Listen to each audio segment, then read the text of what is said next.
It ran me 25 minutes, so I'm glad I got this extra 5 minutes at the beginning so I can take my bit and feel like I don't have to aneurysm. Multisite, and specifically Wrangling WordPress multisite, we're talking about it from the perspective of solutions provider. So if you build websites for your customers, I want you to start thinking about using Multisite as a tool and platform for doing that. And we're going to be talking about how to best provide that as a solution to your customers.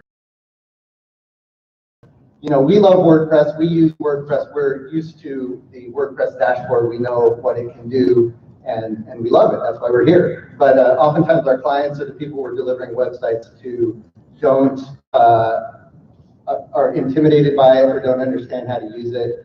And the perspective we're taking is delivering a platform that they can then log in and use, but make it simpler, make what they need to do exactly what they need to do on the platform. And then they will be more successful that way. So before we get started with the main talk, I want to run over some definitions. First of all, this talk is not not for developers, right? We're not going to be talking coding or anything like. We're not going to be getting too technical. I want this to be a talk that is accessible to everybody, whether you're an implementer, a designer, a developer, or someone who just has a platform with a lot of people who might need a website, but you've never really built websites before. This is a great way to provide a website platform for your users without being a developer, without being too technical. So we're not going to get too technical in the talk. WordPress multisite, though, if you're not familiar with what it is it's built into WordPress core, and it gives you the ability to create a network of sites, what are called subsites, and all of those subsites basically act as their own standalone WordPress install, but they're all sharing resources with one WordPress installation. So you only need to install WordPress once, you only need to install plugins once, you only need to install themes once, and then all of those subsites are sharing those one installs. And that's better on resources, it makes it simpler for you to manage, and to make sure that all of the websites you're delivering on multisite are the same. So there's no deviation. You know, you update them once, and that plugin is updated on all of your customer sites. So that's basically how WordPress multisite works in a very quick nutshell. When we're thinking about WordPress, we want to think about 3 different dashboards. So the first dashboard is the network admin dashboard. This is where you log in to manage network-wide settings.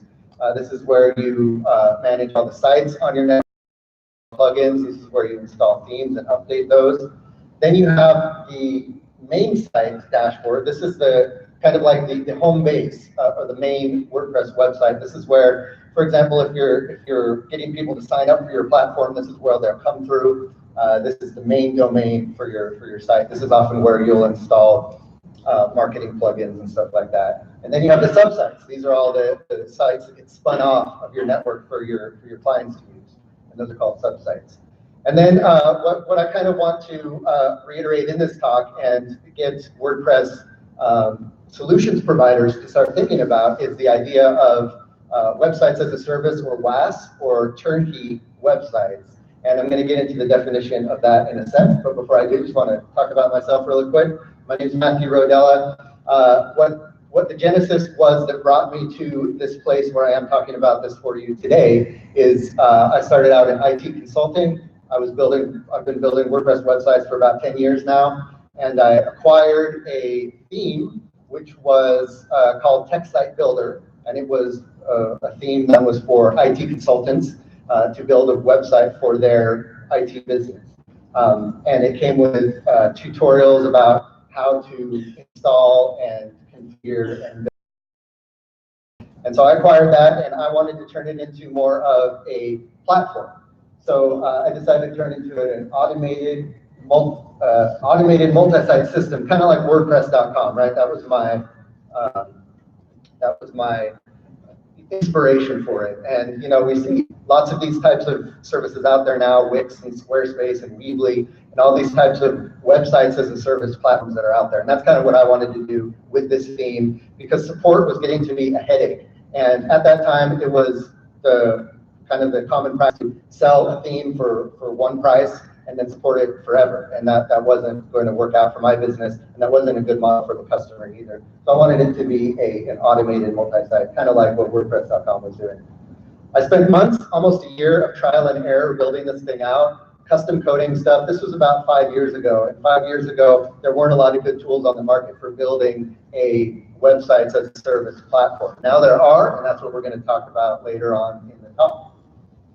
The end result was TechSiteBuilder.com. It's a platform for IT businesses, a platform where they can build out the website on their own, add their own content, keep it updated on their own, and we provide the platform for that. We give them specific tools and plugins that will help them get to the end goal that they want to get to.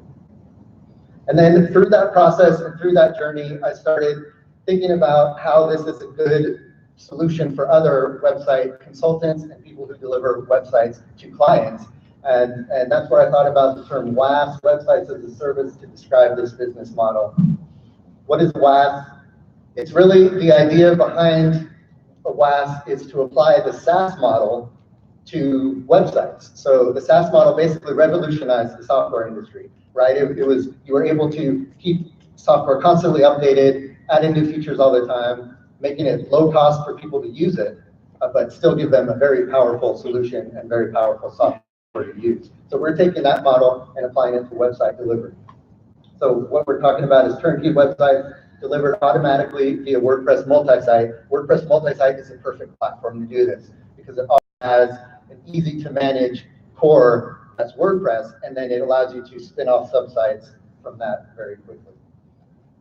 The focus of the business model is on scale and monthly recurring revenue, MRR, instead of the traditional model for delivering websites, which is client management. We automate all of that with this type of system. It's low cost for customers. Customers love it because they're paying usually less than $100 per month to be able to use and have an effective website for their business.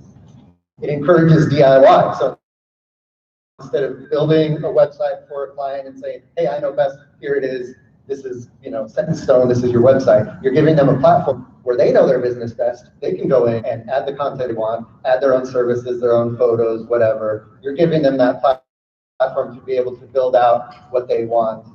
But this business model is successful, you want to focus on a niche. So, like I said, Squarespace, Wix, WordPress.com are dominating the market of, just general website builders, where if you IT businesses, you can focus in on whatever industry niche you want, and then you can be the best solution for that industry, the best website platform for whatever industry you're targeting. So now that we kind of have an idea of what websites as a service means, how that ties into WordPress multi for you, and I want you guys to be able to take away some useful tidbits. So I hopefully won't go through this too fast.